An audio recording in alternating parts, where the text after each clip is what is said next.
નમસ્તે audience, a very warm welcome to you all. આપણે જોઈ રહ્યા છે standard 7 social science chapter number 16. આજ આપણે ચાલુ કરવાના છીએ 1થી લઈને 15 ચેપ્ટર્સ, જેને કહી શકાય કે 7મા ધોરણના 7th સ્ટાન્ડર્ડના આપણે ઓલરેડી કમ્પ્લીટ કરી ચૂક્યા છે. તો જે લોકોએ જે સુધી પાછળના લેક્ચર્સ નથી જોયા, જે લોકોએ જે સુધી પાછળના પાર્ટ્સ નથી જોયા, એ લોકોને એક રિક્વેસ્ટ કે ખાસ કરીને પાછળના પાર્ટ્સ જોઈ આવે, જેથી કરીને શું થાય કે કન્ટિન્યુટી જે છે એ બની રહે. અને ખાસ કરીને પાછળના કોન્સેપ્ટ જે છે એ આપણે ઓલરેડી સમજી ચૂક્યા હોય તો નેક્સ્ટ સ્ટાન્ડર્ડમાં સમજવામાં આપણને ઇઝીનેસ રહે. જેમ કે ફોર એક્ઝામ્પલ, હવે જે આપણે ચેપ્ટરને શરૂ કરવા જઈ રહ્યા છે સ્ટેટ ગવર્મેન્ટ, અથવા તો જેને કહી શકાય કે રાજ્ય સરકાર. તો સૌથી પહેલાં સરકારનો બેસિક કોન્સેપ્ટ શું છે? What is constitution, government, people, democracy, ગવર્મેન્ટરી સિસ્ટમ, મતલબ 3 પાર્ટ્સ હોય ને ગવર્મેન્ટરી સિસ્ટમના ડિવિઝન આપણે કરી દીધું. Local, state and central government, એટલે કે જેને કહી શકાય કે નિમ્ન સ્તરની સરકાર, જેને કહી શકાય કે પંચાયત, ત્યારબાદ રાજ્ય સરકાર અને ખાસ કરીને કેન્દ્ર સરકાર. તો આ બધા જે બેસિક કોન્સેપ્ટ છે એ આપણે ઓલરેડી પાછળના સ્ટાન્ડર્ડમાં પણ ડિસ્કસ કરી ચૂક્યા છીએ અને પહેલાંના પાર્ટ્સમાં પણ, પહેલાંના ચેપ્ટર્સમાં પણ આપણે ડિસ્કસ કરી ચૂક્યા છે. હવે આ જે ચેપ્ટર છે રાજ્ય સરકાર, એ આપણે અત્યારે ડિસ્કસ કરશું. એટલે 9th સ્ટાન્ડર્ડમાં જ્યારે પણ આનું આવશે ડિટેલમાં, ત્યારે હું તમને કહીશ કે આપણે આ બધી વસ્તુ ઓલરેડી ડિસ્કસ કરી ચૂક્યા છે. કહેવાનો મારો મતલબ એમ છે કે પાછળના વિડીયોઝ, પાછળના જે ચેપ્ટર્સ છે 6th સ્ટાન્ડર્ડના, 7th સ્ટાન્ડર્ડના, 8th સ્ટાન્ડર્ડના, તો આ બધી જ વસ્તુઓ જે છે એ હાયર સ્ટાન્ડર્ડમાં આપણને કામ લાગતી હોય છે.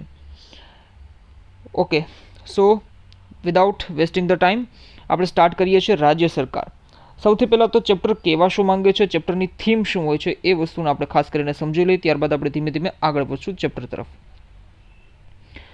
અત્યાર સુધી આપણે સિવિક્સમાં શું જોયું? સિવિક્સ એટલે કે ખાસ કરીને નાગરિક શાસ્ત્ર. એમાં આપણે અત્યાર સુધી જે પોલિટિકલ સાયન્સ હોય એના બેસિક કોન્સેપ્ટ વિશે જોયું કે ભાઈ ખાસ કરીને આપણું દેશ ઇન્ડિયા જે છે તો શું છે? યુનિટી એન્ડ ડાયવર્સિટી, એટલે કે એકતા અને ખાસ કરીને ભેદભાવ, આ બધી જે બેસિક કોન્સેપ્ટ છે એ આપણે સમજો. ત્યારબાદ સરકાર શું હોય, સરકારી વ્યવસ્થા શું હોય, તો આપણે 6th સ્ટાન્ડર્ડમાં જોયું હતું કે ભાઈ રાજાશાહી હોય, સામ્યવાદી હોય, તે ઉપરાંત લોકતંત્ર હોય, ડેમોક્રેસી, રાઈટ.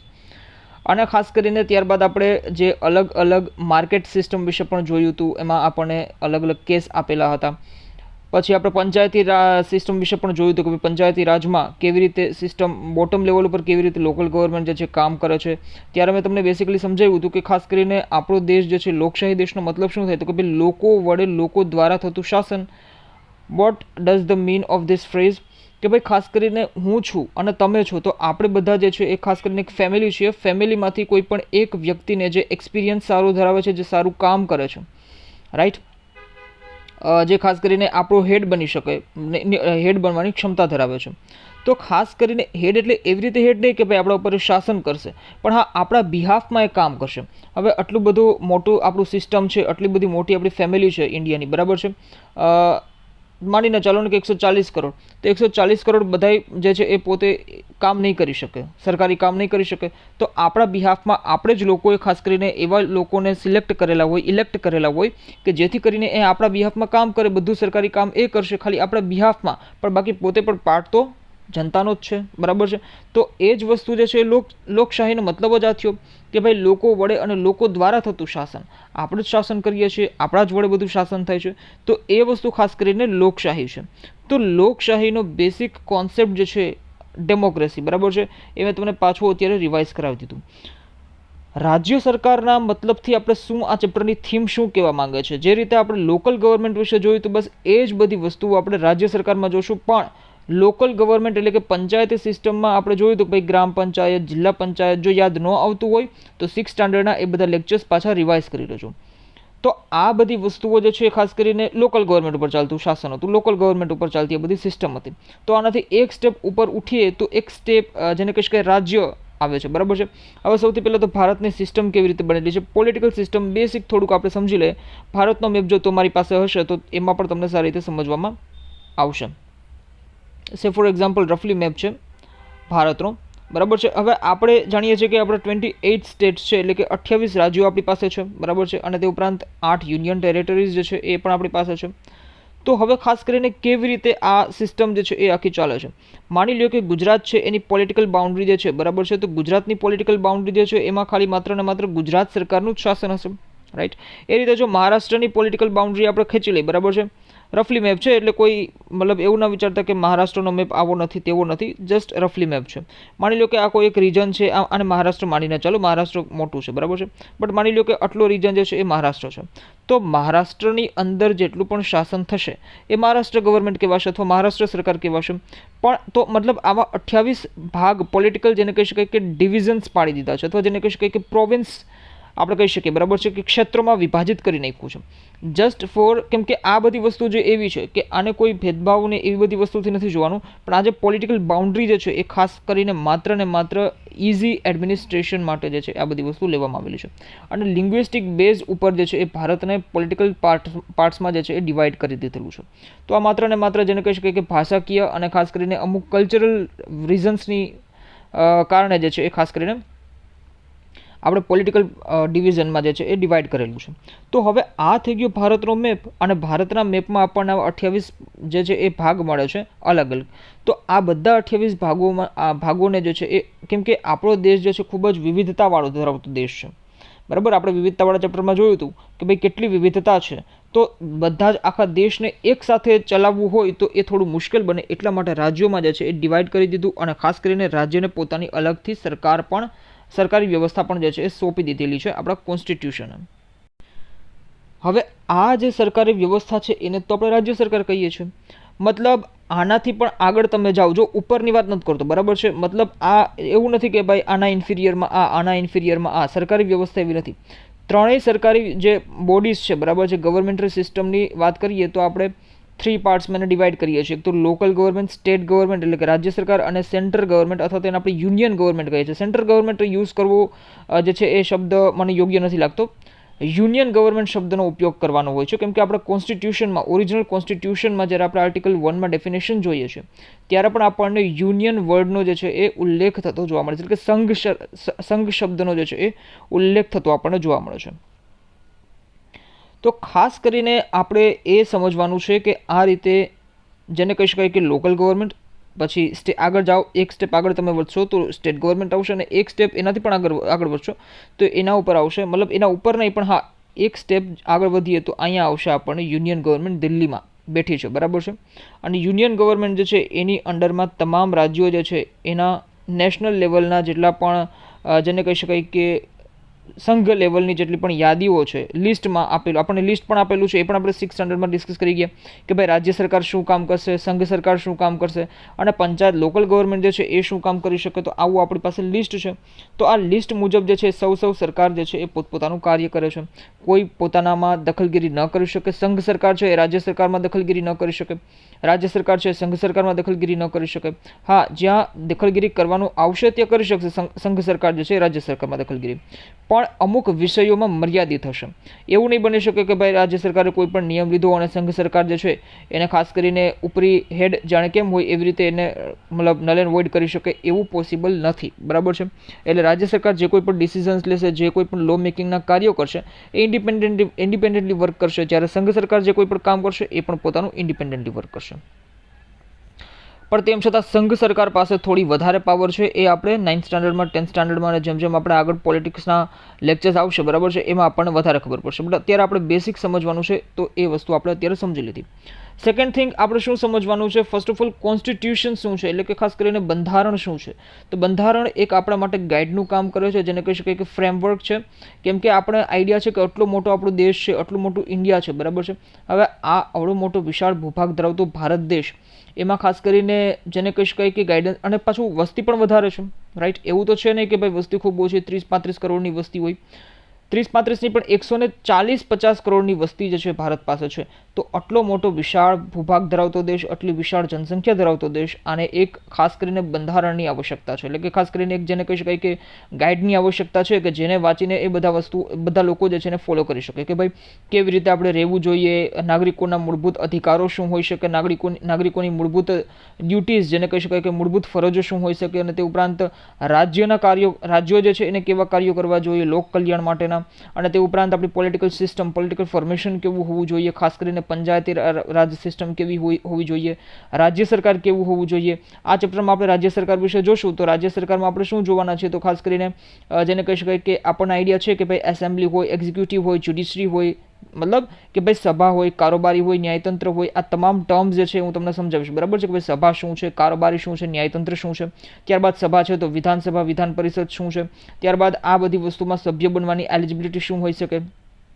કોઈ પણ એક પર્ટિક્યુલર ઓર્ગેનાઇઝેશન છે તો એ પર્ટિક્યુલર ઓર્ગેનાઇઝેશનના સભ્ય બનવા માટેની તમારી પાસે લાયકાત શું હોઈ શકે. તો બસ એવી જ કંઈક વાત અહીંયા આપણને સમજાવવામાં આવશે બંધારણના માધ્યમથી, બરાબર છે, કે ભાઈ વિધાનસભા છે તો એના સભ્ય બનવા માટેની શું મારી એલિજિબિલિટી હોઈ શકે, લાયકાત શું હોઈ શકે. ત્યારબાદ આનું ઇલેક્શન પ્રોસેસ કેવી રીતે છે, ત્યારબાદ એનો સમયગાળો કેવી રીતે હોઈ શકે, ગવર્નર કોણ હોય, ચીફ મિનિસ્ટર કોણ હોય, પ્રાઇમ મિનિસ્ટર કોણ હોય, પ્રેસિડેન્ટ કોણ હોય એટલે કે રાષ્ટ્રપતિ કોણ હોય. તે ઉપરાંત રાજ્ય સરકારના કાર્યો શું હોય એટલે કે સંઘ યાદીના શું હોય, રાજ્ય યાદીના શું હોય, સંયુક્ત યાદીના શું હોય. પછી એટલું જ નહીં, બંધારણમાં આપણને એ પણ સમજાવવામાં આવે છે કે ભાઈ ન્યાયતંત્ર છે તો ન્યાયતંત્ર કેવી રીતે પોતાનું કાર્ય કરશે, ન્યાયતંત્રના ફંક્શન્સ એન્ડ રોલ્સ શું હોઈ શકે, ચીફ જસ્ટિસ ઓફ ઇન્ડિયા જે છે એને કેવી રીતે ત્યાં બેસાડવામાં આવે છે, મતલબ એના પાવર કેવી રીતે હોય છે. અને તે ઉપરાંત ન્યાયતંત્ર જે છે એ શું કામ કરી શકે, ન્યાયતંત્ર, સંસદ અને એ બધા મતલબ જે બોડીઝ છે, બરાબર છે, એ એકબીજાથી કેવી રીતે અલગ છે અને કેવી રીતે એકબીજામાં ઇન્ટરફિયર કરે છે, નથી કરતા. આ બધી જ વસ્તુઓ.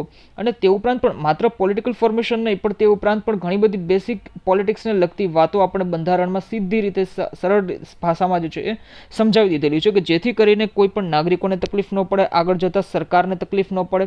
અને ખાસ કરીને ભારતના જે નાગરિકો છે એનું ખાસ કરીને લોક કલ્યાણનું કાર્ય જે છે એ સતત આગળ એક દિશામાં આગળ જે છે એ વધતું રહે. તો આ બધી સિસ્ટમને લીધે આ બધી સિસ્ટમ જે છે એને સમજાવવામાં આવેલી હોય છે કોન્સ્ટિટ્યુશનમાં, એટલે કે બંધારણમાં. આ બંધારણનો માત્ર બેસિક ખ્યાલ મેં તમને આપી દીધો, બાકી ઓલ ઓવર વસ્તુ આપણે સમજી ગયેલા છે. બીજું કે ગવર્મેન્ટ શું હોઈ શકે. ગવર્મેન્ટનો એક સિમિલર વર્ડ આપણે સ્ટેટ કહી શકીએ, બરાબર છે. ગવર્મેન્ટ એટલે કે જેને ટૂંકમાં લખું, બરાબર છે, ગવર્મેન્ટ, બરાબર છે, એને આપણે સ્ટેટ કહી શકીએ. સ્ટેટ એટલે કે રાજ્ય. તો રાજ્ય બરાબર સરકાર, આવું આપણે લખી શકીએ, અથવા સરકાર બરાબર રાજ્ય.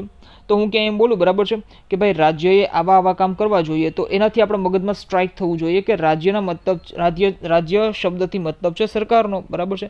એટલે કે પર્ટિક્યુલર સ્ટેટ ગવર્મેન્ટની વાત નથી થતી, રાજ્ય જે છે. ઓકે, ચલો આ પણ એક વસ્તુ છે સમજવા જેવી, કે બંધારણમાં ખાસ કરીને રાજ્ય શબ્દ આપણને મળશે વારે ઘડીએ, અથવા તો ઇંગ્લિશમાં આપણે વાંચશું ઇંગ્લિશ વર્ઝનમાં તો સ્ટેટ શબ્દનો મતલબ છે. તો એ સ્ટેટ અથવા તો એ સરકાર, આ જે શબ્દ છે એ ઓલ ઓવર ઇન્ડિયા માટે લાગુ પડે છે, બરાબર છે, ઓલ ઓવર ભારત માટે લાગુ પડે છે. ભારત એમાં કોઈ રાજ્ય શબ્દના મતલબથી કોઈ એવું નથી ગુજરાત રાજ્ય, મહારાષ્ટ્ર રાજ્ય, એ રીતે વાત નથી કરવામાં આવતી. રાજ્ય એટલે કે એક દેશ, બરાબર છે, એનાથી આપણને ખાસ કરીને આ મતલબ જે છે એ સમજવાનું હોય છે.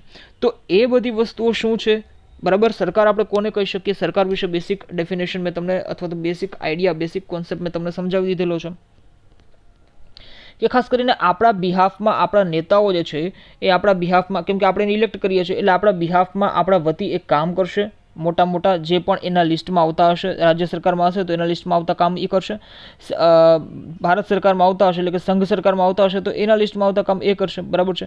તો આ બધા કામ આપણા વતી માત્ર એક કરે છે, અને એક જેને કહી શકાય કે આપણી તમામ જનતાને જે છે એ વિશ્વ લેવલ પર પણ રિપ્રેઝેન્ટ કરવાનું કામ કરે છે. તો આ કામ થઈ ગયું સરકારનું. આ બધી વસ્તુઓ જે છે એ જો આપણે સમજતા હોય તો ઇઝીલી આપણને, કેમ કે હવે આપણે ધીમે ધીમે પોલિટિકલ સાયન્સ આપણું જેને કહી શકાય કે ચાલુ થાય છે. એટલે કે ખાસ કરીને આપણે સાંભળેલું હોય કે એમ લક્ષ્મીકાંત, બરાબર છે. તો એમ લક્ષ્મીકાંત ધીમે ધીમે જેને કહી શકાય કે એનો એમ લક્ષ્મીકાંત જે છે પૂરેપૂરું કોન્સ્ટિટ્યુશનને જ આપણે સમજાવવામાં આવેલું છે, બંધારણ જ સમજાવવામાં આવેલું છે. તો આ બધા જે ચેપ્ટર છે, રાજ્ય સરકાર, પછી આગળ આવશે જે 9th સ્ટાન્ડર્ડમાં પણ આ બંધારણના તમામ મૂળભૂત અધિકારો અને મૂળભૂત હકો એ બધી વસ્તુ શું છે, એ બધી વસ્તુ બંધારણ છે. તો બેસિક સિવિક્સ આપણે ઓલરેડી ડિસ્કસ કરી ચૂક્યા છે. પછી તો લોકો કોને કહેવાય, તો કે ભાઈ ખાસ કરીને સામાન્ય લોકો. આપણું આમુખ જે છે, બરાબર છે, આપણે જ્યારે આમુખનું સ્ટડી કરશું અથવા તો આમુખવાળા ચેપ્ટરને આપણે જોશું, આમુખ એટલે કે પ્રિએમ્બલ.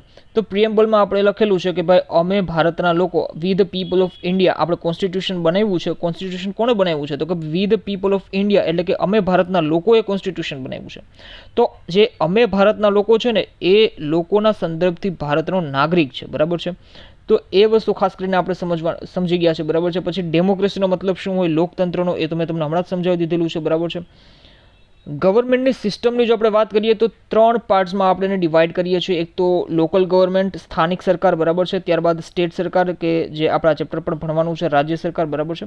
સ્ટેટ સરકાર એટલે સ્ટેટ ગવર્મેન્ટ એટલે રાજ્ય સરકાર, અને ખાસ કરીને સેન્ટર અથવા તો જેને કહી શકાય કે સંઘ સરકાર, એ વસ્તુ ખાસ કરીને આપણે સમજી ગયા. બીજો એક વર્ડ અહીંયા આવશે ગવર્મેન્ટ સિસ્ટમમાં. એક તો આવશે federal and the other one is unitary system of government. જો ગવર્મેન્ટની બે સિસ્ટમ હોય છે, એક તો હોય છે ફેડરલ ગવર્મેન્ટ અથવા તો જેને આપણે કહી શકીએ, શું કહી શકીએ, સમવાયી તંત્ર. સમવાયી તંત્ર, અને બીજું જે છે એને આપણે કહી શકીએ યુનિટરી સિસ્ટમ. યુનિટરી સિસ્ટમ જેને આપણે કહી શકીએ કે એકાત્મક, બરાબર છે. જો આ કોન્સેપ્ટ જે છે ને એ 9th સ્ટાન્ડર્ડમાં આપણને સમજવાનો છે. અહીંયા હું તમને બેસિક આઈડિયા સમજાવી દઉં જેથી કરીને આપણને આઈડિયા રહે કે federal, what is the federal government system and what is the unitary system of government, એટલે કે સમવાયી અને એકાત્મક તંત્ર, સરકારી તંત્ર જે છે એને શું કહેવાય. જો આપણો દેશ કોઈ પૂછે કે ભાઈ આપણો દેશ કઈ સિસ્ટમમાં આવે છે, તો આપણો દેશ ન તો પૂરેપૂરો ફેડરલ છે કે ન તો પૂરેપૂરી યુનિટરી છે. જો ફેડરલ સિસ્ટમની વાત કરીએ ને તો યુએસએ બેસ્ટ એક્ઝામ્પલ છે ફેડરલ ગવર્મેન્ટનું. ફેડરલ ગવર્મેન્ટ સિસ્ટમ અથવા તો સમવાયી તંત્ર વ્યવસ્થા, કે જેમાં તમામ રાજ્યો જે છે એનું પોતાનું ઇન્ડિપેન્ડન્ટ કોન્સ્ટિટ્યુશન, એટલે કે જેને કહી શકાય કે ઇન્ડિપેન્ડન્ટ સ્વતંત્ર બંધારણ પણ હશે, અને ખાસ કરીને સેન્ટ્રલ અથવા તો જેને કહી શકાય કે જે મતલબ સેન્ટરમાં જે ગવર્મેન્ટ ચાલતી હશે, બરાબર છે, કેન્દ્રમાં જે ગવર્મેન્ટ ચાલતી હશે, સરકાર ચાલતી હશે, એનું પોતાનું પણ એક બંધારણ હોઈ શકે. અને ખાસ કરીને રાજ્યો જે છે એ સ્વતંત્ર છે. સમવાય તંત્રમાં કેવું છે કે રાજ્યો જે છે એ પોતાની સર્વસંમતિથી જે છે એ એક થઈને એક આખો દેશ બનાવ્યો છે. યુએસએનું કામ એવું જ છે. જ્યારે આપણે યુએસએની થિયોરીઝ મતલબ ખાસ કરીને એની હિસ્ટ્રી આપણે વાંચીએ તો આપણને આઈડિયા આવે છે કે અમેરિકા જે છે એ ખાસ કરીને અલગ અલગ રાજ્યો, બરાબર છે, કેલિફોર્નિયા હોય, ત્યારબાદ અલગ અલગ લોસ એન્જલોસ, અલાસ્કા, આ તમામ રાજ્યો જે છે એ ભેગા મળીને, ખાસ કરીને 50 રાજ્યો ભેગા મળીને એક અમેરિકા જે છે એ એની રચના કરે છે. ભારતમાં એવી સિસ્ટમ છે નથી. ભારતમાં એવી સિસ્ટમ નથી. ભારતમાં ઓલરેડી તમામ રાજ્યો જે છે એ એક્ઝિસ્ટ કરતા હતા. આપણને આઈડિયા છે કે 565 જેટલા રજવાડાઓ જે છે ખાસ કરીને બિફોર ઇન્ડિપેન્ડન્સ જે છે એ રન કરતા હતા, મતલબ જેને કહી શકાય અસ્તિત્વમાં હતા. અને આ જે રજવાડાઓ છે એની ઉપરાંત પણ આસપાસના રિજન્સ, આસપાસના ક્ષેત્રો જે છે એ ભારતની અંડરમાં જ આવતા હતા. એવું તો છે નહીં કે ભાઈ ખાસ કરીને ભારત જે છે એ અને આ ભારત નામ જે છે એ પણ આપણા શાસ્ત્રોમાં મતલબ હજારો યુગોથી પણ જૂના જે શાસ્ત્રો છે, ખાસ કરીને વેદની જો આપણે વાત કરીએ તો એમાં પણ આપણે ભારત નામ મળે જ છે. ભારત નામ મળશે, ત્યારબાદ આપણને જેને કહી શકાય કે જંબુદ્વીપ નામ મળશે. તો આવા બધા નામો આપણને મળે છે. એટલે એનો મતલબ એવો થયો કે આપણે કોઈ આસપાસના રાજ્યોને એકઠા કરીને ખાસ કરીને તંત્ર નથી બનાવ્યું અથવા દેશ નથી બનાવેલો. આપણો દેશ ઓલરેડી એક્ઝિસ્ટ કરતો હતો. તમામ રાજ્યો, તમામ ક્ષેત્રો ઓલરેડી એક્ઝિસ્ટ કરતા હતા. તો આપણે સમવાય તંત્રમાં તો ન જ આવી શકીએ, બરાબર છે. અને ખાસ કરીને સમવાય તંત્રની પણ ઘણી બધી ખાસિયતો હોય છે. જ્યારે આપણે બંધારણમાં જોશું ત્યારે આપણે ડિટેલમાં એમાં જોવાની કોશિશ કરશું. એકાત્મક સિસ્ટમ જે છે, યુનિટરી સિસ્ટમ, એની પણ અલગ અલગ ખાસિયત હોય છે. એકાત્મક સિસ્ટમના મતલબથી એવું માનવામાં આવે છે, એવું આપણે સમજી શકીએ કે એક દેશ ભલે એની અંદર અલગ અલગ ગમે એટલા ટુકડા હોય તો એના માટે આપણું બેસ્ટ એક્ઝામ્પલ ભારત રહી શકે, પણ ભારત પણ પૂરેપૂરું એકાત્મક નથી, બરાબર છે. જ્યારે આપણે જોશું કે ભાઈ ખાસ કરીને અલગ અલગ રાજ્યોને પણ છૂટ આપવામાં આવેલી છે, પોતપોતાના લો મેકિંગના કાર્યો એ કરશે, સેન્ટ્રલ ગવર્મેન્ટ એનામાં ઇન્ટરફિયર નહીં કરે. તો ભારત જે છે એને ના તો પૂરેપૂરી રીતે સમવાય તંત્ર કહી શકાય, ન તો ભારતને પૂરેપૂરી રીતે એકાત્મક સિસ્ટમ કહી શકાય. એટલા માટે જો આપણે અહીંયા રાજ્ય સરકાર વાળો કોન્સેપ્ટ આપણે સમજવાનો છે, એટલે કે ખાસ કરીને રાજ્ય સરકારના સિસ્ટમ વિશે અહીંયા આપણે સમજવાનું છે. તો આ સિસ્ટમ આપણે સમજવાનું છે. એનાથી આપણને એવું ફીલ થશે અંદરથી કે India is not the unitary system, India is the federal system. કેમ કે રાજ્ય સરકારની જેટલી પણ વસ્તુઓ છે, મતલબ રાજ્ય સરકારની અંડર આવતા જેટલા પણ કામો છે, એ બધા ઇન્ડિપેન્ડન્ટલી રાજ્ય સરકાર કરે છે. અને એમાં કોઈ સંઘ સરકારનો હાથ પણ નથી, સંઘ સરકારનો કોઈ પણ એમાં જેને કહી શકીએ કે ઇન્ટરફિયરન્સ પણ નથી. આપણને એવું ફીલ થઈ શકે. પણ જ્યારે બીજી બાજુ આપણે અમુક બીજા ફીચર્સ વિશે, ઇન્ડિયાના પોલિટિકલ ફીચર્સ વિશે ભણશું ત્યારે આપણને એવું લાગશે, ખાસ કરીને એમરજન્સી પ્રોવિઝન્સ જે છે, તો એટલે કે આપાતકાલીન વ્યવસ્થા, બરાબર છે. આપાતકાલીન વ્યવસ્થા વિશે જ્યારે આપણે જોશું ત્યારે આપણને એવું ફીલ થશે કે ના, ભારત ઇઝ ધ, કેમ કે એમાં જ્યારે જેને કહી શકાય ખાસ કરીને પ્રેસિડેન્ટ રૂલ હોય, 3 પ્રકારની જેને કહી શકાય ઇમરજન્સી સિસ્ટમ હોય છે, બરાબર છે. તો એ જ્યારે લાગશે ત્યારે આપણે એવું ફીલ કરી શકશું કે ખાસ કરીને યુનિટરી સિસ્ટમ છે ઇન્ડિયા. બટ ઇન્ડિયા જે છે એ ન તો પૂરી રીતે, સંપૂર્ણ રીતે ન તો યુનિટરી સિસ્ટમમાં આવે છે, ન તો સંપૂર્ણ રીતે ફેડરલ સિસ્ટમમાં આવે છે. ઇન્ડિયા જે છે એને ખાસ કરીને ક્વાસી ફેડરલ સિસ્ટમ જે છે એ આપણે કહી શકીએ. એટલે કે અર્ધ સમવાય તંત્ર જે છે એ ભારતને આપણે કહી શકીએ. તો આ જે ગવર્મેન્ટરી સિસ્ટમ છે, પોલિટિકલ ગવર્મેન્ટરી સિસ્ટમ, એના આપણે ડિટેલમાં બંધારણમાં આપણે જોવાનું છે. એના એક ફીચર્સ 10 થી 11 ફીચર્સ આપણે ડિસ્કસ કરી શકીએ. અત્યારે પણ હું કરી શકું, બટ એનું રીઝન છે અત્યારે કરવાનો કોઈ મતલબ નથી, અને ખાસ કરીને આપણું મેઇન ફોકસ રાજ્ય સરકાર તરફ છે. પણ ચેપ્ટરની થીમ સમજાવવામાં આ બધી ટર્મ્સ જે છે એ સમજાવવાની હતી, એટલા માટે મેં તમને સમજાવી દીધું. બરાબર છે. ત્યારબાદ જે આપણે સ્ટેટ ગવર્મેન્ટ છે, આ ચેપ્ટરમાં આપણને શું સમજાવવામાં આવે છે, તો સ્ટેટ ગવર્મેન્ટ છે, 3 એની બોડીઝ હોય ગવર્મેન્ટની, આપણને બધાના આઈડિયા છે. એસેમ્બલી હોય, ત્યારબાદ એક્ઝિક્યુટિવ, જ્યુડિશરી અર્થાત જે સભા છે, બરાબર છે, સભા છે, કારોબારી છે. આ ફોટોમાં પણ તમે જોઈ શકો છો કે આપણને અહીંયા ગુજરાતનું વિધાનસભા દર્શાવેલું છે, એટલે કે ખાસ કરીને ગવર્મેન્ટની એક ઓર્ગેનાઇઝેશન છે, એક બોડી છે, એ સભા વિશે આપણે જોવાનું હોય છે. એક્ઝિક્યુટિવ એટલે કે ખાસ કરીને કારોબારી વિશે જોવાનું હોય છે, ન્યાયતંત્ર વિશે જોવાનું હોય છે, અને આ કારોબારી શું છે, સભા શું છે, સભાની અંદર પણ વિધાનસભા અને વિધાન પરિષદ આવતું હોય છે, અને ન્યાયતંત્ર શું છે, તો એ બધી વસ્તુઓ આપણે ખાસ કરીને ડિટેલમાં આ ચેપ્ટરમાં ડિસ્કસ કરવાના જ છે. બરાબર છે. વિધાનસભા છે તો સભ્ય બનવાની એની એલિજિબિલિટી શું હોઈ શકે, ઇલેક્શન શું હોઈ શકે, એટલે કે ચૂંટણી શું હોઈ શકે. બરાબર છે. અહીંયા પણ આપેલું છે. બરાબર છે. એની પ્રોસેસ શું હોઈ શકે, ટાઈમ ડ્યુરેશન, ખાસ કરીને સમયગાળો શું હોઈ શકે. કોઈ પણ હું માની લો કે કોઈ પણ એક ઓર્ગેનાઇઝેશન, કોઈ પણ એક સંસ્થાનો સભ્ય છું, તો એ ત્યાં સભ્ય રહેવા માટેની મારી પાસે ટાઈમ પિરિયડ એટલે કે સમયગાળો તો હોવો જોઈશે ને. તો એ વસ્તુ અહીં આપણને સમજાવેલી છે. ત્યારબાદ એના ફંક્શન્સ એન્ડ રોલ્સ આપણને એટલે કે કાર્યો આપણને સમજાવેલા છે. ત્યારબાદ જેને કહી શકાય કે જો એની અલગ અલગ ખાસ કરીને એની અંદર ચાલતી પ્રોસેસ, મેં તમને પહેલાં કીધું કે ભાઈ વિધાનસભા હોય તેની અંદર, સભા હોય તેની અંદર શું પ્રોસેસ ચાલશે. પ્રશ્નોત્તરીની પ્રોસેસ એક આપણને જેને કહી શકાય કે ફિગર ફોટો આપેલો છે આપણને. કારોબારી શું હોઈ શકે, ખાસ કરીને એક્ઝિક્યુટિવ જેને આપણે ઇંગ્લિશમાં કહેતા હોઈએ છીએ, તો કારોબારી એટલે આપણે ગવર્મેન્ટ, સીએમ, જનરલી આ બધા જે લોકો છે એ ખાસ કરીને કારોબારીમાં આવતા હોય છે, તો એના કાર્યો શું હોઈ શકે. ત્યારબાદ જેને કહી શકાય કે રાજ્યપાલના કાર્યો, મુખ્યમંત્રીના, અને મુખ્યમંત્રી શું હોય છે, મુખ્યમંત્રીના કાર્યો શું હોય છે, રાજ્ય સરકારના ઓલ ઓવર કાર્યો શું હોય છે. આ વસ્તુ જો મેં તમને હમણાં ડિસ્કસ કરી કે ભાઈ સંઘીય યાદી, રાજ્ય યાદી અને સંયુક્ત યાદી, એટલે કે ખાસ કરીને જેને કહી શકાય કે 3 પ્રકારના લિસ્ટની આપણે વાત કરવાની હોય છે. પરિશિષ્ટમાં આપણને, બંધારણના પરિશિષ્ટમાં આપણને આ લિસ્ટ આપેલા છે. બરાબર છે. તો એમાં ખાસ કરીને આપણે મતલબ કેટલા સબ્જેક્ટ્સ જે છે એ કેન્દ્ર સરકારના, સંઘ સરકારના હાથમાં હોય છે, કેટલા સબ્જેક્ટ્સ, કેટલા વિષયો જે છે રાજ્ય સરકારના હાથમાં હોય છે, અને સંયુક્ત જે અમુક વિષયો એવા હોય કે ભાઈ એમાં બંને લોકો જે છે એક્શન લઈ શકે, બંને લોકોએ પોતપોતાની રીતે કાર્ય કરવાના હોય છે. તો એવા સંયુક્ત યાદીના વિષયો ક્યાં હોઈ શકે, એના વિશે આપણે જેને કહી શકાય ચર્ચા કરવાની કોશિશ કરશું. ત્યારબાદ રાજ્યનું ન્યાયતંત્ર એટલે કે કાર્યો અને એના સ્ટ્રક્ચર કેવી રીતે હોઈ શકે, એનું બંધારણ કેવી રીતે હોઈ શકે, એ વસ્તુને આપણે ખાસ કરીને જોશું. પછી જે બેસિક જેને કહી શકાય સિવિક્સનો કોન્સેપ્ટ અહીંયા સમજાવવામાં આપેલો છે કે ભાઈ આરોગ્ય એટલે કે વોટ ઇઝ ધ હેલ્થ, હેલ્થનો મતલબ શું છે. અહીંયા હેલ્થ બાયોલોજિકલ દ્રષ્ટિથી વાત નથી કરવામાં આવતી, જીવવિજ્ઞાનની દ્રષ્ટિએ આપણને સ્વાસ્થ્ય નથી સમજવાનું, પણ જેને કહી શકાય કે પોલિટિક્સમાં આરોગ્યનો શું અર્થ હોઈ શકે, કયા એવા પેરામીટર્સ છે કે જેને આપણે કહી શકીએ કે હા ધીસ ઇઝ ધ હેલ્થ, એ વસ્તુ અહીં આપણને ખાસ કરીને સમજાવવામાં આવેલું છે. પછી પબ્લિક હેલ્થ સિસ્ટમ શું હોઈ શકે, પ્રાઇવેટ ઇન્સ્ટિટ્યુશન જે હેલ્થ માટેના, ખાસ કરીને હોસ્પિટલ્સ, દેન મેડિકલ ફેસિલિટીઝ આપણને જ્યાંથી પ્રોવાઈડ થતી હોય. બરાબર છે. નજદીકમાં હેલ્થ સેન્ટર્સ આપણા હોય છે, લોકલ હેલ્થ સેન્ટર્સ, એ બધા વિશેની અહીંયા ખાસ કરીને વાત કરવામાં આવતી હોય છે. અને આરોગ્ય અને સ્ટેટ ગવર્મેન્ટનું કોર્ડિનેશન, ખાસ કરીને બંને એક મતલબ રાજ્ય સરકાર જે છે એ આરોગ્યના દ્રષ્ટિએ શું એની યોજનાઓ છે, મતલબ સ્કીમ્સ છે, કેવી રીતે કામ કરે છે. બરાબર છે. એ બધી વસ્તુ આપણને સમજાવવામાં આવેલી છે. જો અલગ અલગ આપણને સ્કીમ્સની પણ વાત કરવામાં આવેલી છે, રાજ્ય સરકારની યોજનાઓ, કેન્દ્ર સરકારની યોજનાઓ, અને ખાસ કરીને આટલું આપણે સમજીએ એટલે આપણે જો મુખ્યમંત્રીમાં અમૃતમ યોજના, બરાબર છે, આટલું આપણે સમજીએ એટલે ખાસ કરીને અહીંયા આપણું ચેપ્ટરનો જે છે એ ધી એન્ડ થઈ જાય છે. મતલબ સ્ટેટ ગવર્મેન્ટની ઓલ ઓવર જે ફંક્શન્સ છે અને એના મતલબ એ બધી વસ્તુઓ આપણને થોડીક છેલ્લે પાછળથી આપણને સ્કીમ્સ પણ સમજાવવામાં આવેલી છે, યોજનાઓ, તો એ બધી વસ્તુઓથી આપણું ચેપ્ટર જે છે એ અહીંયા કમ્પ્લીટ થઈ જશે. તો એ વસ્તુને આપણે ખાસ કરીને સમજવાનું છે. નેક્સ્ટ આપણું જાતિગત ભિન્નતા આવશે, એ ત્યારે આપણે સમજશું.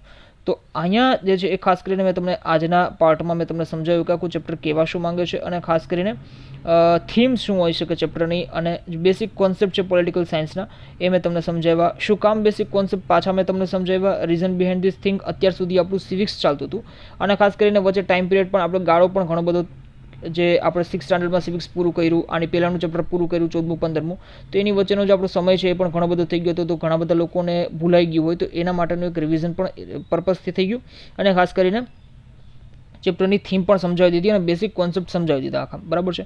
તો આજે આપણે અહીં સુધી રાખીએ છીએ. નેક્સ્ટ આપણે ફાઇનલી જે છે એ 16મું ચેપ્ટર જે છે એને આપણે શરૂ કરી દઈશું, બરાબર છે. તો અત્યારે આપણે અહીં સુધી રાખીએ છીએ. Thank you so much for watching this lecture. અને હા, ખાસ કરીને જે લોકો હજી સુધી લેક્ચરને સ્કીપ કરતાં જુએ છે, પ્લીઝ રિક્વેસ્ટ કરું છું સ્કીપ કરતાં ન જુઓ. તમારા માટે થઈને સ્પેશિયલી ફોર યુ ટાઈમ કાઢીને હું ટાઈમને મેનેજ કરીને હું ખાસ કરીને વિડીયો લેક્ચર્સ જે છે એને રેકોર્ડ કરતો હોઉં છું. ત્યારબાદ એનું એડિટિંગનું થોડું કામ થતું હોય છે, થંબનેલ લગાવવા પ્લસ અપલોડ કરવો વિડીયોઝને, બરાબર છે. તો આ બધામાં મારો ઘણો બધો સમય વ્યતીત થઈ જતો હોય છે. તો ખાસ કરીને એક તો વિડીયો લેક્ચરને જે છે લાઇક કરવાનું રાખો. ત્યારબાદ જેને કહી શકાય કે શેર કરવાનું રાખો તમારા ફ્રેન્ડ્સ જોડે, જેથી વધુમાં વધુ લોકો સુધી જે છે એ વિડીયો લેક્ચર્સ જે છે એ પહોંચી શકે. ત્યારબાદ ખાસ કરીને જેને કહી શકાય કે સબસ્ક્રાઇબ કરવાનો રેટ વધારો ગમે તેમ કરીને, કેમ કે ઘણો બધો ટાઈમ થઈ ગયો છે આપણી ચેનલ ક્રિએટ થઈ છે એને, અને હું ફ્રી ટાઈમમાં આ વસ્તુને જે છે ખાસ કરીને કરું છું, સ્પેશિયલી ટાઈમ કાઢીને, કેમ કે મારી પાસે આખો દિવસ નથી હોતો કે હું આખો દિવસ રીડિંગ કરું, ધેન લેક્ચર્સ જે છે એને રેકોર્ડ કરું, તમારા સુધી પહોંચાડું. By profession I am teacher also, કેમ કે ત્યાં પણ મારે કામ કરવાનું હોય છે. So the reason behind this thing કે જેને કહી શકાય કે જે ચેનલ છે એને વધુમાં વધુ લોકો સુધી શેર કરો, વિડીયો લિંક્સ જે છે એને ફોરવર્ડ કરો. વોટ્સએપ ગ્રુપ હોય, તે ઉપરાંત ઇન્સ્ટાગ્રામ હોય, FB હોય, અલગ અધર સોશિયલ મીડિયાના જે પ્લેટફોર્મ્સ છે ત્યાં શેર કરો, જેથી કરીને લોકો સુધી પહોંચી શકે. અને ખાસ કરીને કમેન્ટ સેક્શનમાં કોઈ કમેન્ટ પણ નથી કરતું, એટલી બધી જાજી કમેન્ટ્સ પણ હજી સુધી નથી આવતી.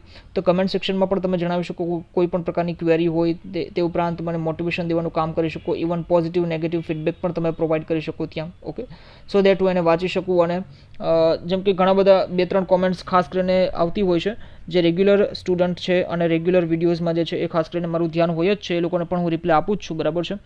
તો આ બધી વસ્તુઓ જે છે એનાથી મને એક જેને કહી શકાય પોઝિટિવ વાઇબ્સ મળે છે, અને વિડીયોઝ બનાવવા માટેનું એક અલગ જ મોટિવેશન મને મળે છે. તો સો દેટ 1 કલાકનો પણ ફ્રી ટાઈમ હોય તો એમાં હું વિડીયોને ફટાફટ રેકોર્ડ કરી અને ખાસ કરીને એડિટિંગ બધું કરી અને અપલોડ કરી દેતો હોઉં છું. સો આજ આપણે અહીં સુધી રાખીએ છીએ. Thank you so much for watching this lecture. Stay connected with me. મળીએ નેક્સ્ટ લેક્ચરમાં. Thank you.